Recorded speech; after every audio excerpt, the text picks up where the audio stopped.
Welcome to the AstroGuy Podcast. I'm your host, Wayne Zuhl, and in this episode, we're looking ahead to what's happening in the October 2025 skies. This October is looking to be very special. We've got a pair of comets bright enough that you may be able to see them without a telescope, a meteor shower peeking under dark skies, and plenty of planetary action.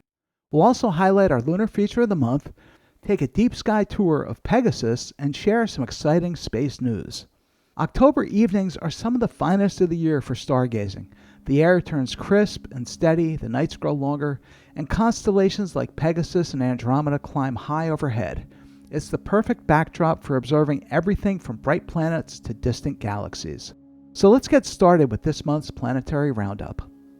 Mercury, the innermost planet, makes a brief evening appearance this month. It never gets very high, setting within about an hour of sunset, which makes it a tough catch in the evening twilight all month long. But there are some rewards if you try. On the evening of October 19th, right around 6:30 p.m., lucky observers with a good low view to the west-southwest may be able to spot Mercury shining at magnitude minus 0.1, just over 4 degrees above the horizon. It's going to be tricky, so binoculars will help. And as a bonus, Mars will be hanging nearby, about 1.5 magnitudes fainter. Just look about 2 degrees above and slightly to the right of Mercury, and you'll see the red planet. Together, they should make a beautiful pairing in the twilight sky. A few nights later, on October 23rd, around the same time, the view gets even more interesting. See if you can spot the thin, waxing crescent moon, Mercury, and Mars all lined up. The moon will be just 5.3% illuminated, sitting about 2 degrees above the horizon and about 4 degrees to the left of Mercury. Mars will be about 3 degrees to the right of Mercury and almost 4 degrees above the horizon. If you manage to photograph that scene, I'd love for you to share it on our Facebook group. Now let's move to the morning sky, where Venus continues to dominate. At the start of the month, it's blazing away at magnitude minus 3.9, making it impossible to miss. On October 1st, Venus rises at 4:53 a.m., and by about 5:30 a.m., it's almost 7 degrees above the eastern horizon. If you point a telescope its way, you'll see it as a 91% gibbous phase, spanning about 11 arc seconds. But that view won't last. As the month goes on, Venus rises later and later. By Halloween, it's just clearing the horizon a little after 6 a.m., which is only about 90 minutes before the sun. That means now is the time to get your best views of Venus in before it sinks back into the solar glare. There's also a real treat on the morning of October 19th. A very thin waning crescent moon will sit just about 4 degrees above and to the right of Venus. If you have a clear eastern horizon, it should be a striking pre-dawn sight. Mars will be a tough one this month. It hangs low in the west at sunset all month long, and picking it out of the evening glare won't be easy. You're probably going to need binoculars or even a telescope to spot it. On October 1st, the red planet shines at magnitude 1.6, but it sets at 7:45 p.m., so you're going to need a really clear horizon to catch it. By the end of the month, Mars is just a touch brighter at magnitude 1.5, but it sets even earlier, around 6:45 p.m., which makes it even harder to see in the twilight. There are still a couple of good opportunities, though. On the 19th, Mars will sit just above Mercury low in the western sky after sunset, and on the 23rd, it becomes part of a trio, the Moon, Mercury, and Mars all together, which will be a challenging but rewarding sight. Moving on to the giant of our solar system, Jupiter puts on a great show this month. On October 1st, it rises at 12:32 a.m., shining brilliantly at magnitude minus 2.1 and spanning nearly 37 arc seconds across. By the end of October, Jupiter is up earlier, rising at 10:43 p.m., and it brightens to magnitude minus 2.3. It also grows a bit larger in the eyepiece, spanning about 40 arc seconds. Throughout the month, Jupiter hangs out in Gemini. Jupiter is always a rewarding target. Even with small telescopes, you can pick out the dark equatorial bands. Watch the Galilean moon shifting from night to night. And if your timing is right, catch the Great Red Spot. On nights of steady seeing with decent optics, the details really come alive. There's also a nice bonus event mid-month.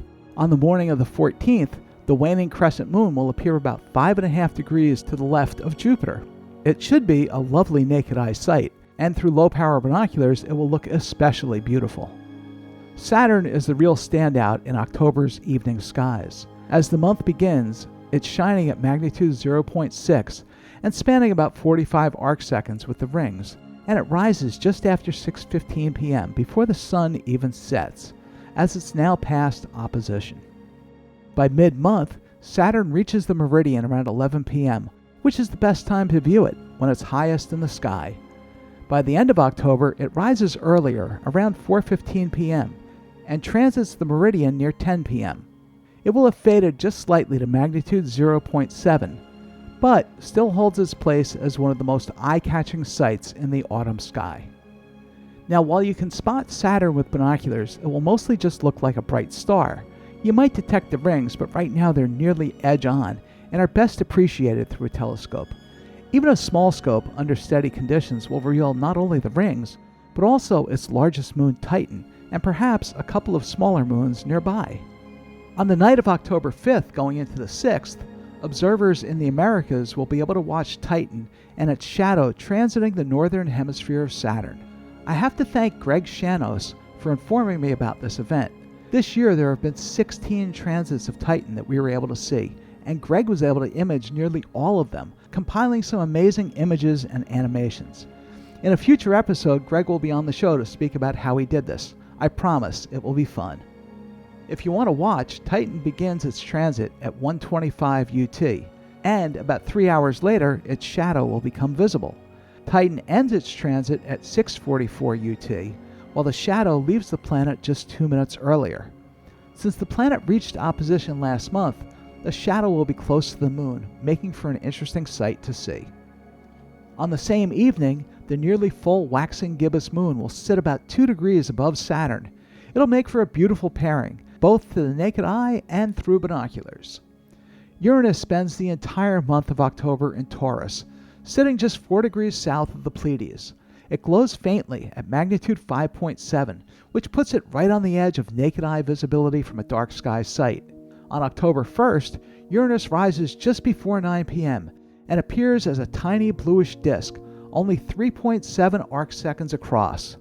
By the end of the month, it rises earlier, just before 7 p.m., and brightens ever so slightly to magnitude 5.6.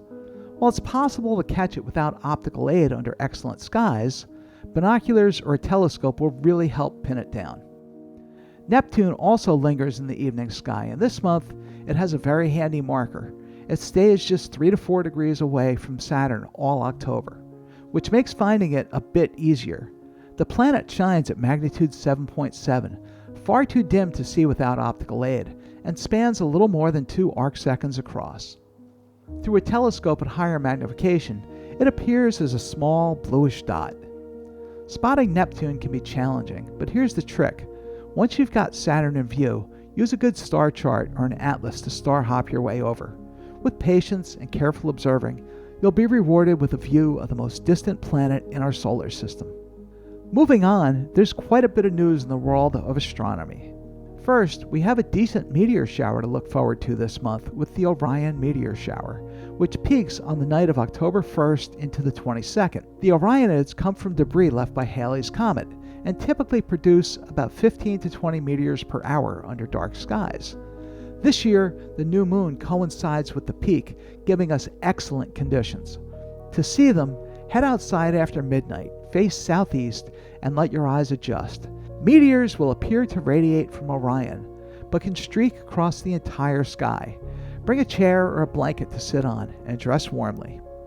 And if that weren't enough, October also brings us the chance to catch not one, but 2 comets that could potentially reach naked eye brightness. First up is Comet C-2025-R2, better known as Comet SWAN. This visitor makes its closest approach to Earth on October 19th, passing at just 0.26 astronomical units. That's about 24 million miles away. At that point, it's predicted to reach about magnitude 7.2, which puts it just beyond naked eye visibility, but well within the range of binoculars and telescopes. As October begins, Comet SWAN will appear low in the southwest just after darkness falls. Each evening, it climbs a bit higher and lingers longer, giving us more opportunity to track it. As with all comets, its brightness can be unpredictable, so while the forecast puts it in binocular territory, it may surprise us. Next, we have Comet C2025A6, known as Comet Lemmon.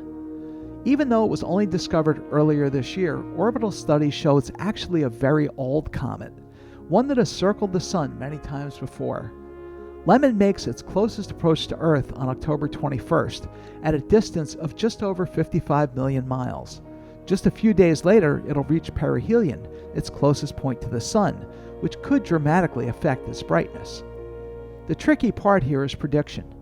Lemmon might glow faintly at magnitude 8, or it could flare up as bright as magnitude 3, which could make it visible to the naked eye under good skies. As I record this, Comet Lemmon is still at 8th magnitude, but it's sporting a short tail and a bright coma. We'll just have to wait and see. You'll find Lemmon starting the month low in the northwest at sunset. Each evening it rises earlier and appears farther south, tracing a graceful arc across the sky as the month progresses.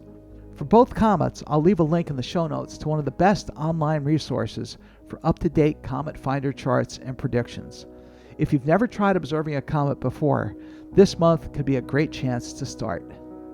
In August, SpaceX had a successful test flight for the Starship, which is now scheduled for another test flight on October 6th at 6:15 p.m. Central Time. These events are always exciting, so I'm sure that this test flight will be fun as well. Now it's time for the Lunar Feature of the Month. This month we're going to explore the crater Petavius, one of the Moon's most spectacular impact craters, and a real treat for anyone with a small telescope. Petavius lies along the southeastern limb of the Moon, right on the western edge of Mare Fecunditatis, the Sea of Fertility. If you're scanning with binoculars or a telescope, start by finding Mare Fecunditatis in the lower right portion of the Moon. From there, Petavius stands out as a large circular crater hugging its edge. And it's big, about 110 miles across and nearly 3 miles deep. The crater walls are terraced from ancient landslides, and in the center, you'll see a striking mountain peak that rises more than a mile above the crater floor. That peak formed when the lunar crust rebounded after the massive impact that created the crater billions of years ago. But the real showpiece here is the Rima Petavius, a dramatic fracture that cuts across the floor from the central peaks all the way to the eastern wall. Under low-angle sunlight, this rift looks like a jagged scar across the crater floor, and it's one of the most impressive rills you can observe on the Moon. Petavius is best seen in the days just after new moon, when the terminator, the line between lunar night and day, is nearby. That low-angle lighting casts long shadows, making the terraced wall's central peak and rift stand out in sharp relief. The crater is easy to see with binoculars, and with a small telescope at 60 to 80 power, you'll easily spot the central peak. If the air is steady, crank up the magnification to trace Rima Petavius across the floor. Here's a few observing tips for observing Petavius. Start with low magnification to find it, then work your way up. Steady skies are key. Turbulent air will blur the finer details. If you're into sketching, Petavius is a fantastic subject because of all the varied terrain packed into one crater. And just to add a little background to your observation, Petavius is named for Denis Petau, a French Jesuit theologian and historian who lived from 1583 to 1652. His work focused on chronology, the study of timekeeping and history, which makes it fitting that his name ended up on the Moon, long used as one of humanity's most reliable clocks. So if you're out under the October skies, take some time at the eyepiece to explore Petavius. For this month's Deep Sky Tour, we're going to explore the constellation Pegasus, which is well placed on October evenings. This constellation, which represents a winged horse, is easily located by spotting 4 stars forming the Great Square of Pegasus.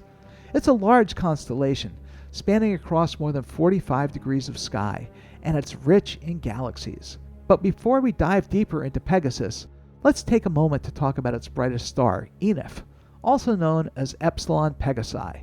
The name Enif comes from the Arabic word for the nose, since it marks the nose of the winged horse in the constellation. Enif is a striking star. At magnitude 2.4, it's an orange supergiant about 690 light-years away. It is an enormous star, with a diameter about 183 times that of our Sun. That's nearly 160 million miles wide. That's a big star. And in terms of brightness, Enif outshines our Sun by a factor of about 8,500 times. It's classified as a K2-1b spectral type, which tells us it's relatively cool as stars go, glowing with an orange hue, and that it's well into its late evolutionary stages. Enif has burned through all the hydrogen in its core, and is now fusing helium. Its days are numbered in stellar terms. It's likely to end as a massive white dwarf.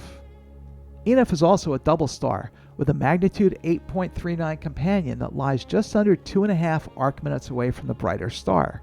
Enif is sometimes called the pendulum star. When you observe it through a telescope and move the telescope side to side, the presence of the faint companion creates an optical illusion where the two seem to swing back and forth, almost like a pendulum. It's one of those fun quirks that you can show friends at the eyepiece.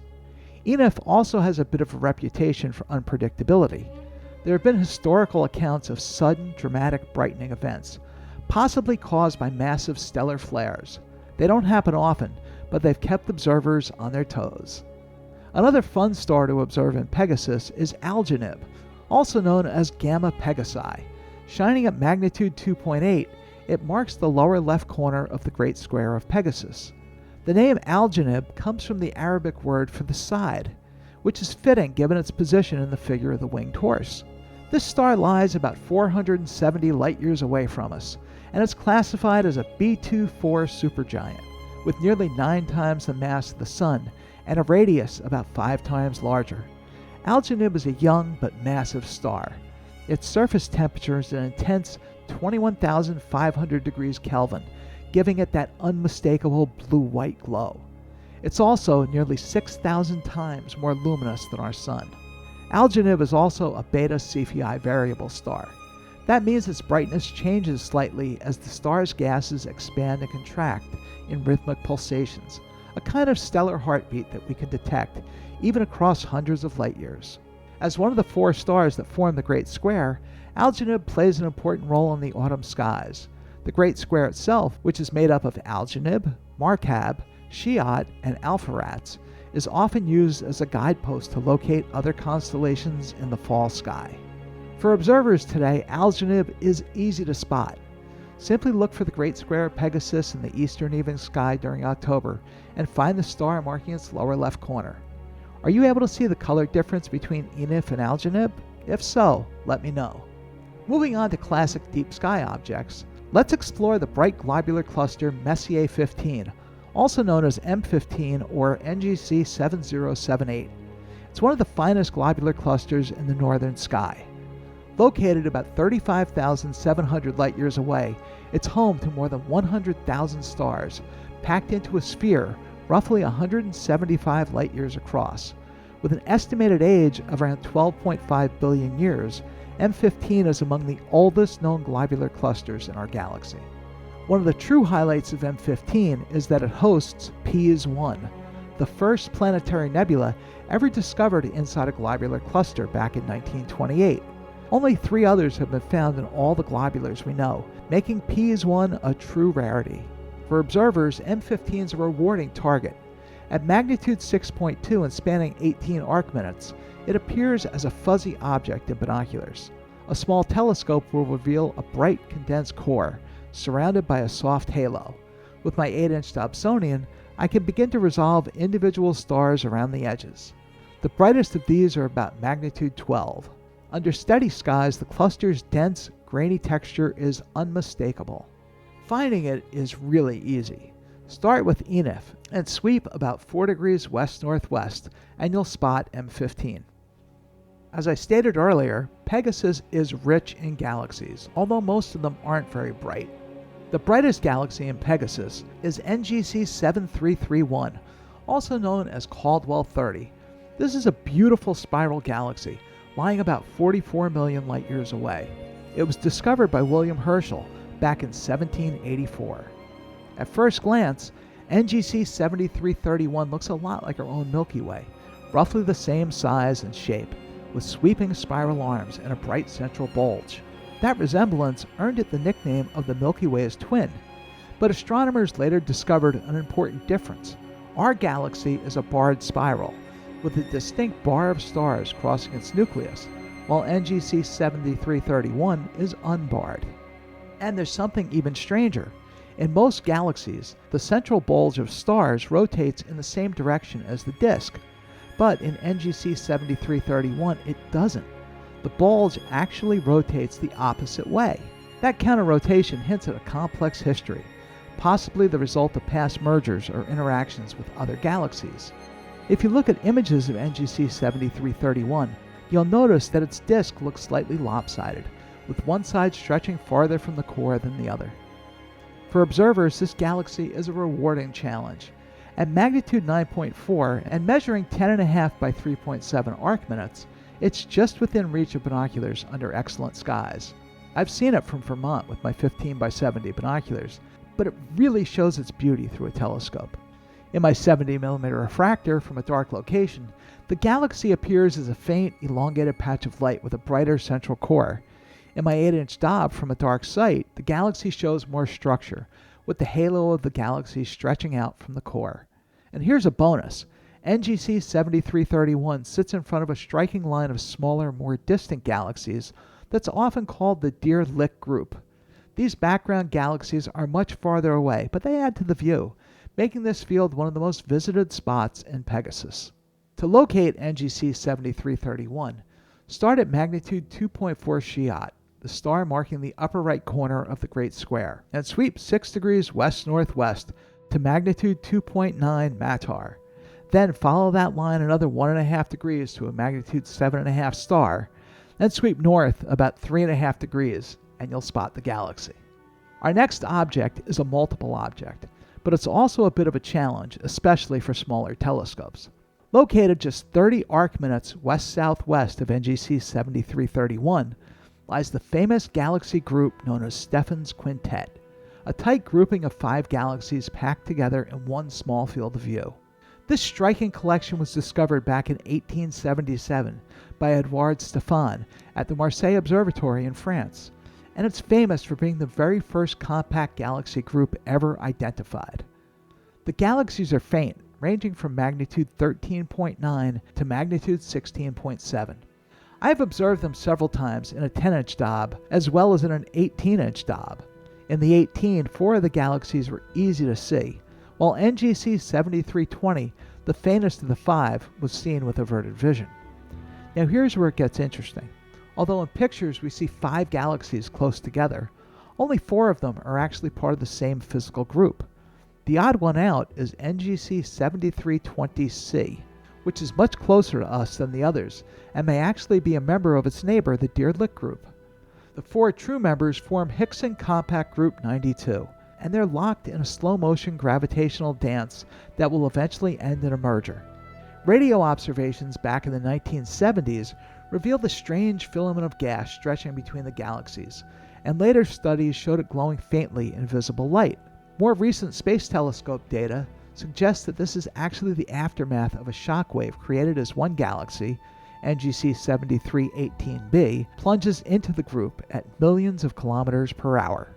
Stephan's Quintet is also one of the most studied compact group of galaxies, and it even made headlines in 2022 when NASA chose it as one of the very first targets for the James Webb Space Telescope's initial image release.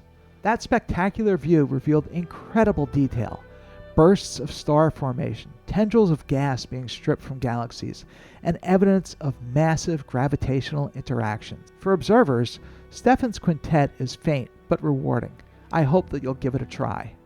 Our last object on this month's tour is definitely a challenge object that will require dark, moonless skies, at least an 8-inch scope, and an O3 filter. Let's take a look at PK 104.2-29.6, which is more commonly known as Jones 1.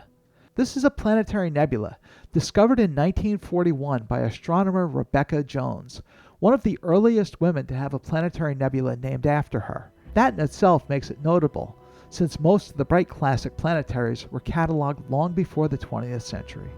What makes Jones 1 stand out is its appearance. Instead of a compact, bright shell like many planetaries, Jones 1 is large and faint. Spanning nearly 5 minutes across the sky, it has a delicate ring-like structure that looks almost ghostly in long exposure images. The nebula sits about 2,300 light-years away and is the remnant of a sun-like star that shed its outer layers many years ago. At the center is a white dwarf star, the stellar core left behind after the star's red giant phase. Visually, this is a difficult object to observe. It's listed at magnitude 12.1, but because its light is spread out over such a large area, it has a very low surface brightness. I first saw this in a friend's 18-inch Dobsonian at Stellafane in Vermont. In this large scope, the nebula appeared nearly circular with two brighter segments, and I use that term loosely, standing out just a bit. I was able to faintly see it in my 8-inch Dob using an O3 filter, which helps to enhance the nebula's light while dimming background stars. Without a filter, Jones 1 is extremely challenging to see. If you're hunting it down, you'll find Jones 1 about halfway between Alpheratz and Chiad. It's located about 1 degree southeast of the magnitude 4.9 star 72 Pegasi. Star charts or planetarium software are really helpful here because the nebula doesn't jump out. You'll need to know exactly where to look and sweep carefully and take your time. For astrophotographers, Jones 1 is much more rewarding. Long exposure images reveal a beautifully symmetric double-lobe structure, with the ring almost appearing as two overlapping ovals. The subtle blue-green glow of ionized oxygen gives it a classic planetary nebula look. Well, that's all for this month's tour. I hope that you'll try to find these objects and that they become favorites of yours as well. I want to thank you so much for joining me for this episode. I hope you found it fun, informative, and inspiring. And most of all, I hope it encourages you to step outside and spend some time under the stars. If you get a chance to spot one of the comets or catch a few Orionid meteors, I'd love to hear about it. Please share your observations with me on social media. If you've got questions, feedback, or ideas for future episodes, again, we'd love to hear from you. You can email me at astroguypodcast@gmail.com or send a text or a voicemail to 973-404-0380. Please be sure to check out the AstroGuy Podcast group on Facebook and visit our YouTube channel for past episodes, observing tips, and bonus content. If you enjoyed this episode, please like, subscribe, comment, and share. It really helps us reach more fellow Skywatch. If you'd like to support the show, you can just buy us a cup of coffee. Every bit goes toward keeping the microphones on, the computers running, and the telescopes pointed skyward. The link is in the show notes. Until next time, may your skies be clear. And as always, Carpe Noctem. Seize the night.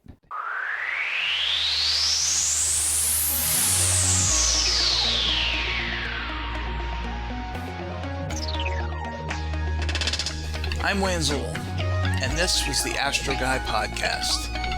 Thank you for listening. As always, your questions, comments, and suggestions are welcome. Keep wondering. Keep your eyes on the sky. Have fun. Carpe Noctem. Seize the night.